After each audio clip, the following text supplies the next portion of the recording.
તો આપણે બીજા ધોરણની અંદર જ તે ગણિતની અંદર આપણે અહીંયા સુધી જોયું હતું 94માં પેજ નંબર ઉપર. તેનાથી આપણે આગળ ચાલીએ છીએ. અહીંયા અત્યાર સુધી આપણે શું હતું, તમને એવી ખબર પડી ગઈ કે રીમા પાસે અથવા કે સિમર પાસે રીમા કરતાં કેટલા મોતી વધારે છે એ તમને બધાને આવડી ગયું કે સિમર પાસે 35 મોતી હોય અને રીમા પાસે 17 મોતી હોય તો આપણે શું કરવાનું છે, સિમરને રીમા કરતાં વધારે મોતી ઓછા છે તો એ આપણે બાદબાકી કરતા હતા. તમે હવે બીજા ધોરણમાં આવ્યા એટલે તમારે વ્યવહાર કોયડા પણ ઉકેલવા પડશે. એટલે જો દાખલા તરીકે તમને કોઈ દુકાને, તમે બીજું ધોરણ છો તો તમારા માટે ભાગ લેવા જતા હશો, નાસ્તો લેવા જાઓ છો ને, અથવા તમારા મમ્મી કે પપ્પા, તમારાથી મોટા ભાઈ બહેન છે એ તમને ક્યારેક એમ કીધું હોય કે તમારે પેન્સિલ તૂટી ગઈ છે, તમે શીખો એ માટે તમને એમ કહે છે કે 5 રૂપિયા આપે તમને અને કે તું 5 રૂપિયાની કે 3 રૂપિયાની પેન્સિલ તું લઈ આવી. તમને હું દાખલા તરીકે શીખવાડું છું, પુસ્તકમાં હજી હું તમને શીખવાડતી નથી, એમાં જે આવી પછી હું તમને શીખવાડું છું. તમને એમ કહ્યું કે તું 3 રૂપિયાની પેન્સિલ લઈ આવી.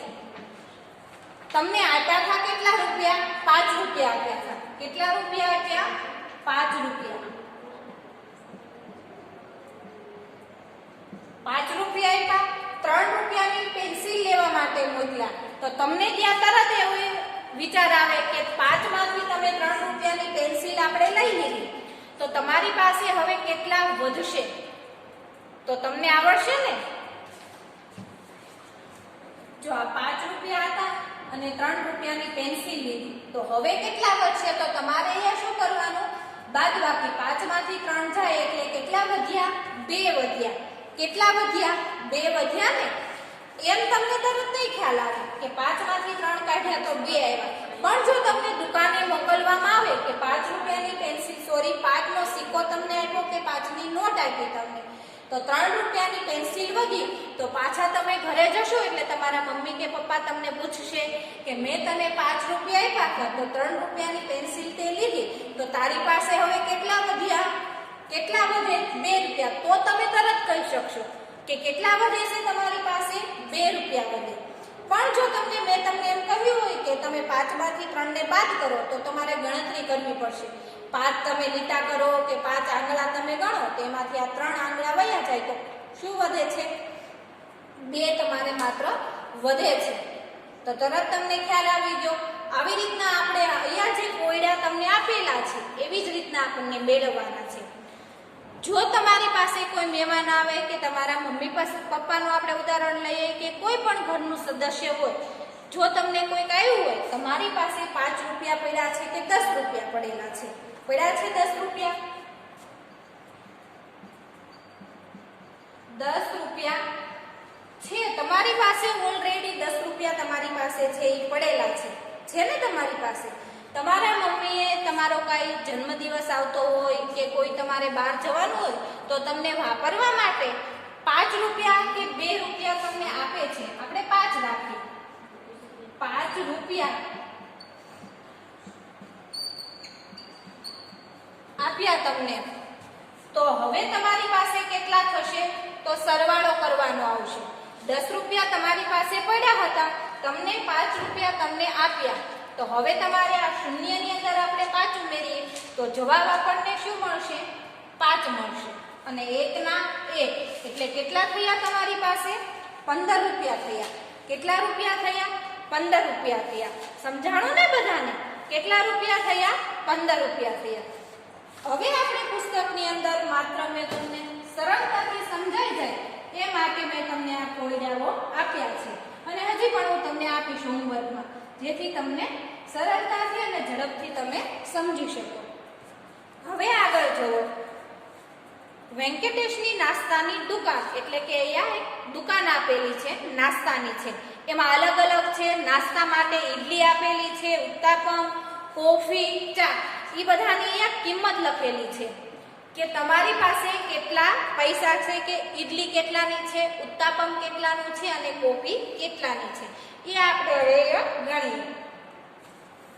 વેંકટેશને બિલ બનાવવામાં મદદ કરવાની છે આપણે કે ગરમા ગરમ નાસ્તો અહીંયા મળે છે તમે પણ જ્યારે સ્કૂલે આવશો તો ઘણી સ્કૂલોની અંદર કેન્ટીનની વ્યવસ્થા હોય છે કે સ્કૂલની અંદર જ તે આપણને નાસ્તો છે એ મળી રહે છે. મળી રહેતો હોય ને ઘણી સ્કૂલોની અંદર આવી રીતના વ્યવસ્થા હોય છે. રૂપિયા ઢોસાના કેટલા કહ્યા છે? તમે બધાને આપણે અહીંયા નામ લેશું એટલે મોઢામાં પાણી પણ ઘણા બાળકોને આવી જતું હશે. જે બાળકોને ઢોસો ભાવતો હોય, ઉત્તાપમ ભાવતો હોય એને થાય ને એમ. તો ઢોસા કેટલા છે?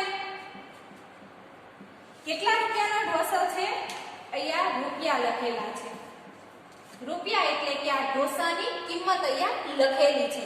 તમે બાર હોટલની અંદર જ્યારે જમવા જતા હશો તો તમને ખબર હોય આપણને એક મેનુ આપે છે, એની અંદર બધાની અલગ અલગ કિંમત લખેલી હોય. બધાની સમાન નથી હોતી, અલગ અલગ હોય છે ને. તો આપણને અહીંયા ઢોસાની કિંમત કેટલી આપેલી છે? 23 રૂપિયા. કેટલી કિંમત આપી છે? 23 રૂપિયા.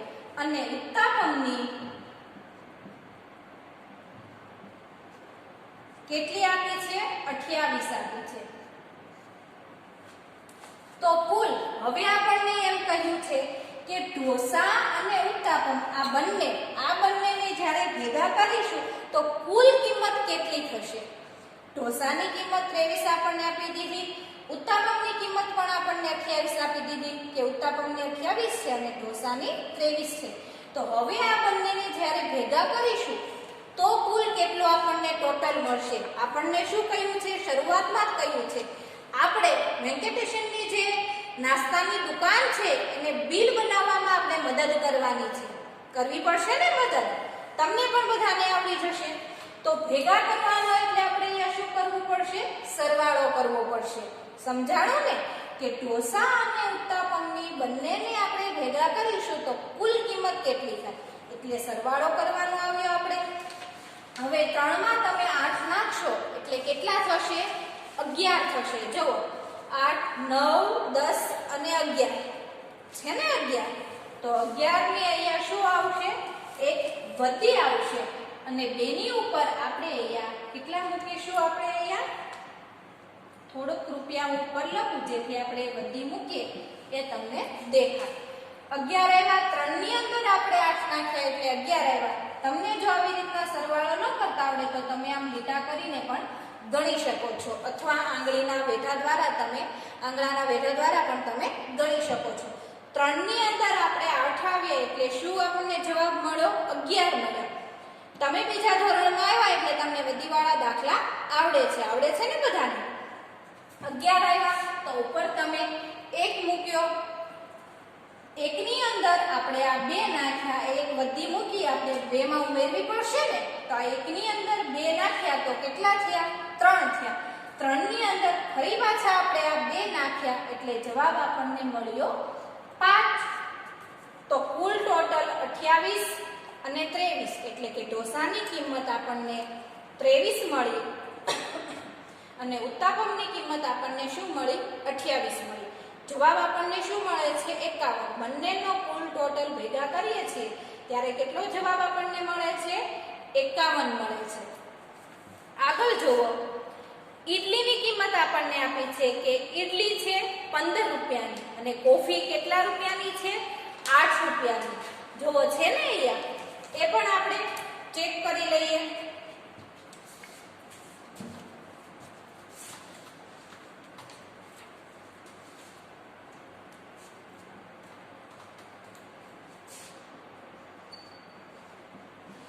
ઈડલીની કિંમત કેટલી કીધી આપણને? 15 રૂપિયા. અને કોફીની કિંમત આપણને કઈ છે? 8 રૂપિયા.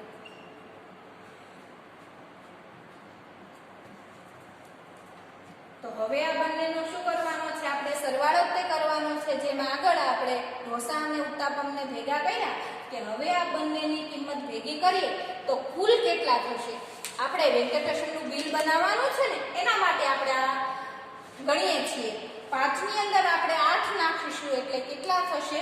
13 થશે. જુઓ મને ખબર છે પણ તમને હજી ખબર નહીં પડે કે 5 ની અંદર 8 નાખીએ એટલે 13 થાય. તમારે શું કરવાનું? 1, 2, 3, 4, 5 આ 5 ના લીટા અહીંયા કર્યા, બાજુમાં ફરી પાછા 1, 2, 3, 4, 5, 6, 7 અને 8. આ બંનેને શું કરવાનું છે? આપણે ભેગા કરવાના છે. 5 6 7 8 9 10 11 12 અને 13. 13 નો આપણે અહીંયા તગડો કરીએ અને વધી કેટલી આવશે? 1 આવશે. તો 1 ની અંદર આપણે આ 1 નાખ્યા એટલે જવાબ મળ્યો આપણને 2. ઈડલી અને કોફી બંનેની કિંમત ભેગી કરી એટલે આપણને જવાબ અહીંયા શું મળે છે? 23 રૂપિયા. કેટલો જવાબ મળે છે? 23 રૂપિયા. પછી આવે છે દહીંવડા અને પુલાવની કિંમત. દહીંવડાની કેટલી છે? 25 રૂપિયા. હવે હું આ બધા શબ્દો નથી લખતી, માત્ર કિંમત લખું છું. દહીંવડાની કિંમત કેટલી છે? 25 રૂપિયા અને પુલાવની કિંમત છે 18 રૂપિયા. તો આ બંનેનો પણ તમારે સરવાળો કરવાનો છે, એ તમારે જાતે કરવાનો છે. 5 ની અંદર 8 નાખીએ તો 13 થાય છે. અહીંયા પણ 13 થયા. અહીંયા પણ 5 ની અંદર 8 નાખ્યા તો 13. વધી આપણે આવે છે 1. તમારે અહીંયા જે મેં લખ્યું ને એવી જ રીતના તમારે લખવાનું છે. 1 ની અંદર આપણે 2 નાખ્યા એટલે કેટલા થયા? 3 થયા. 3 ની અંદર ફરી પાછા આપણે આ 1 નાખ્યા એટલે શું જવાબ આવે છે? 4. આ બંનેની કિંમત આપણે ભેગી કરીએ એટલે શું જવાબ મળશે? 43 મળશે. અહીંયા હું ગણતી નથી, આ તમારે જાતે કરવાનો છે. આગળના બંને દાખલા મેં તમને ગણાવ્યા ને, આવડશે ને બધાને? પછી આગળ જુઓ, સૂપની કિંમત છે 27.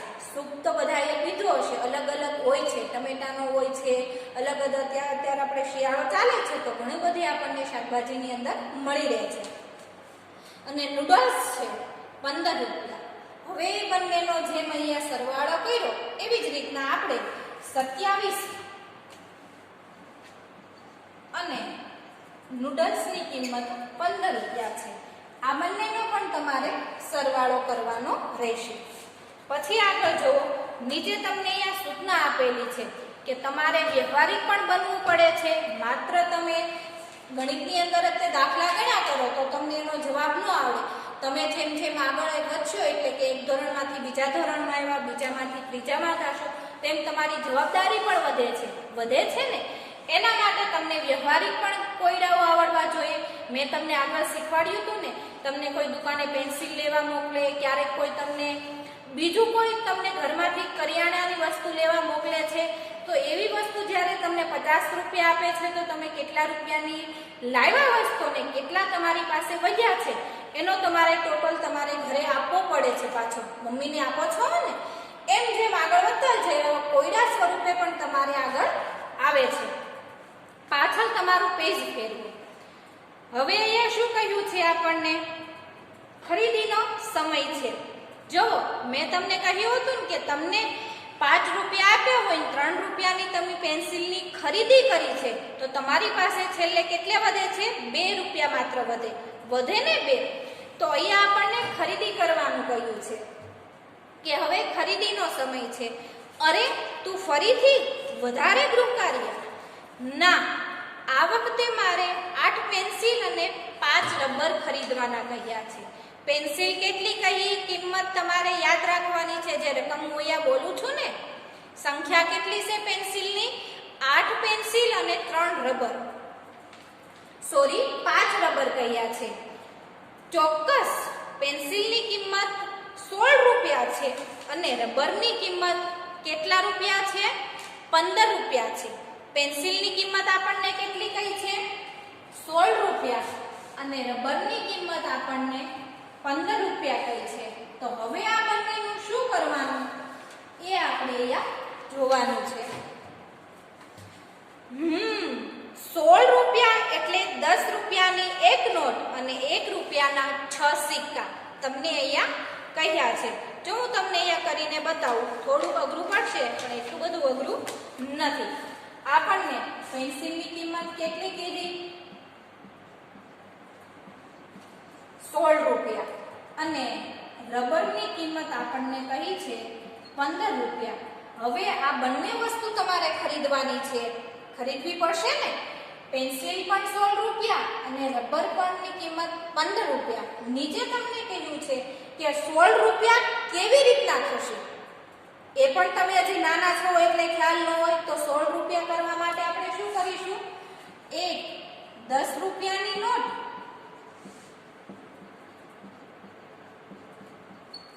અને 10 રૂપિયાની આપણે આ એક નોટ લીધી અને 6 રૂપિયાના 1 રૂપિયાના 6 સિક્કા લઈએ. કેટલા લઈએ? 6 સિક્કા. સમજાણું? 10 રૂપિયાની આપણે એક નોટ લીધી અને 1 રૂપિયાના 6 સિક્કા લીધા એટલે 16 રૂપિયા આપણને અહીંયા જવાબ મળે છે. પછી આગળ આવે છે, તેથી હું તેને આ રીતે લખી શકું, 16 વત્તા 15. તો શું જવાબ આવશે? આ બંનેનો સરવાળો કરવો પડે ને. બંને વસ્તુ આપણે ખરીદવાની છે. જો એક વસ્તુ ન ખરીદવાની હોત ને તો બાદબાકી થાય. આપણે અહીંયા બંને વસ્તુ ખરીદીએ છીએ, 16 રૂપિયાની પેન્સિલ અને 15 રૂપિયાનું આપણે રબર છે એ ખરીદીએ છીએ. હવે આ બંનેનું આપણે શું કરવાનું છે? સરવાળો કરવાનો છે. 6 ની અંદર આપણે 5 નાખીએ એટલે 11 થશે. 11 નો એકડો અને વધી આવી છે આપણે 1. તો 1, 2 અને 3. જવાબ આપણને શું મળે છે?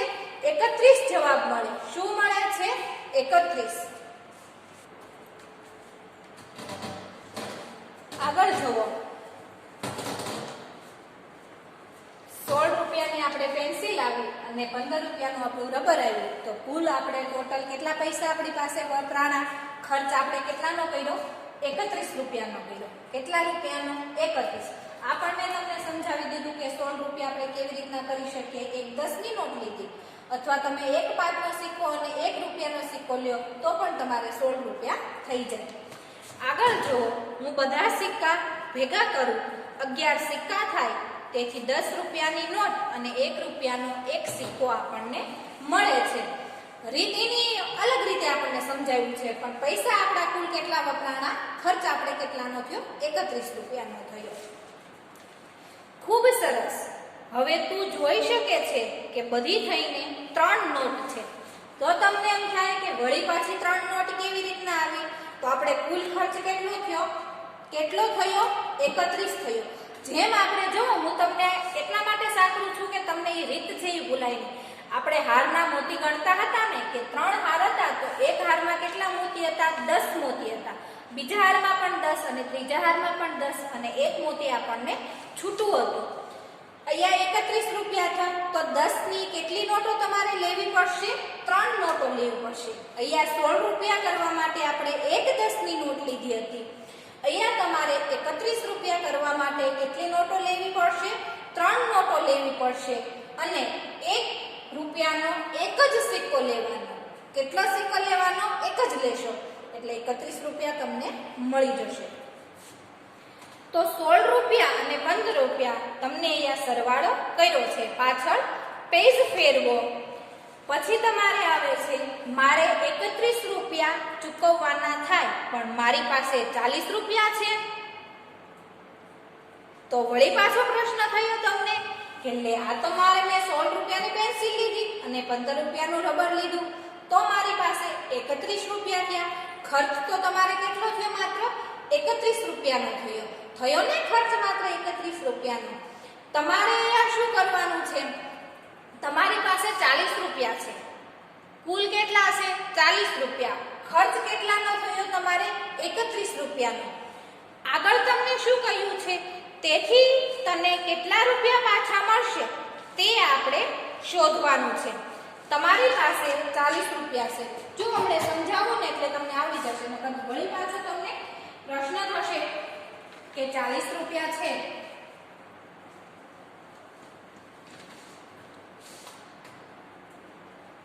આ બધું હું ભૂસી નાખું છું. અલગ રીત નવી આવી છે, બાદબાકી કરવાની આવશે એટલા માટે. કુલ એની પાસે કેટલા છે? 40 રૂપિયા. ખર્ચ કેટલો થયો એને? 16 રૂપિયાની પેન્સિલ લીધી અને 15 રૂપિયાની એને રબર લીધું એટલે 31 આપણે અહીંયા ગણ્યા હતા ને 31 રૂપિયા એને ખર્ચ કર્યો અથવા વપરાણા છે. ખર્ચ એને કર્યો. હવે આ બંનેનું શું કરીશું? બાદબાકી કરવાની. 40 રૂપિયા એની પાસે કુલ હતા અને 31 રૂપિયા તો આ રૂપિયા તો એને વપરાઈ ગયા ને, વપરાઈ ગયા 31. તો આ બંનેનું હવે શું કરવાનું આપણે? 40 એની પાસે હતા એટલે 40 માંથી આપણે 31 છે એ આપણે બાદ કરવાના.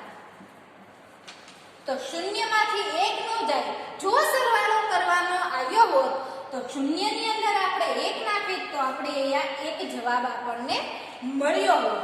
પણ અહીંયા શું કરવાનું છે? શૂન્યમાંથી 1 ન જાય એટલા માટે 4 ઉપર કાપો મૂકીએ અને શૂન્ય ઉપર આપણે 10 મૂકીએ. તો હવે 10 માંથી આપણે કેટલા કાઢવાના રહેશે? 1 કાઢવાના રહેશે. તો 10 માંથી આપણે 1 કાઢ્યો એટલે જવાબ મળ્યો આપણને 9. 10 માંથી 1 કાઢીએ ને, આપણે આ બે હાથના 5 આંગળા છે એમાંથી એક અંગૂઠો કાઢી નાખીએ તો કેટલા વધે છે? પાછળ 9 આંગળા આપણા વધે. 4 ને હવે અહીંયા કાપો આવ્યો એટલે 4 સંખ્યા આપણે ગણાય નહીં, ન ગણાય ને. તો આગળની સંખ્યા એટલે કે 4 ની જે પહેલાની સંખ્યા હોય, પહેલાની વચ્ચેની સંખ્યા તમે પહેલા ધોરણની અંદર આવું બધું ભણી ગયા છો ને. તો 4 ની પહેલાની સંખ્યા કઈ આવે? 3 આવે. તો 3 માંથી 3 જાય તો જવાબ આપણને મળે 0. જવાબ મળે ને 0. તો કેટલા રૂપિયા વધે છે? 9 રૂપિયા વધે છે. 40 રૂપિયા એની પાસે હતા, 31 ખર્ચ કર્યા તો એની પાસે કેટલા વધે છે? 9 રૂપિયા વધે છે. કેટલા રૂપિયા વધે છે? 9 રૂપિયા વધ્યા. મને 9 રૂપિયા પાછા મળે છે. દુકાનદાર પાસેથી એને ખરીદી કરી 31 રૂપિયાની 40 માંથી, તો વધ્યા કેટલા એની પાસે? 9 રૂપિયા. હવે અહીંયા આવે છે તમારે મહાવરાનો સમય. એટલે કે મેં તમને જે અહીંયા કોયડાઓ ગણાવ્યા, અલગ અલગ રીતે આપણે ઇડલી ઢોસાની કિંમત પણ જોઈ લીધી, બંનેના ભેગા પણ કર્યા. ઢોસાની કિંમત, કોફીની કિંમત બંનેને ભેગા કરી તો સરવાળો થયો. ખર્ચ આપણે 40 માંથી આપણે 31 બાદ કર્યા તો 9 રૂપિયા વધ્યા. અહીંયા જે 3 દાખલા તમને કોયડા સ્વરૂપે આપ્યા છે એ તમારે હોમવર્કમાં લાવવાના રહેશે. તમારે પણ કોયડા શીખવા પડશે ને. માત્ર આપણે ગાણિતિક નથી રહેવાનું, વ્યવહારિક પણ. તમને જો કોઈ દુકાનદાર પાસે તમને ઘરેથી કોઈ મોકલે તો તમને એનો પણ જવાબ તમને આવડે સરળતાથી. એટલા માટે આ 3 જે દાખલા છે, જ્યાં સરવાળો આવે ત્યાં સરવાળો, બાદબાકી આવે ત્યાં બાદબાકી, ને જ્યાં સરવાળો આવતો હોય ત્યાં સરવાળો તમારે કરવાનો રહેશે. પેજ નંબર તમારે યાદ રાખવાના છે. જુઓ 103 પેજ નંબર છે એ તમારે યાદ રાખવાના છે. આ તમારું હોમવર્ક છે. ઉપર તમારે મહાવરાનો સમય પણ લખેલો. મહાવરો એટલે તમારે બાળકે જાતે કરવાનું છે. આવજો.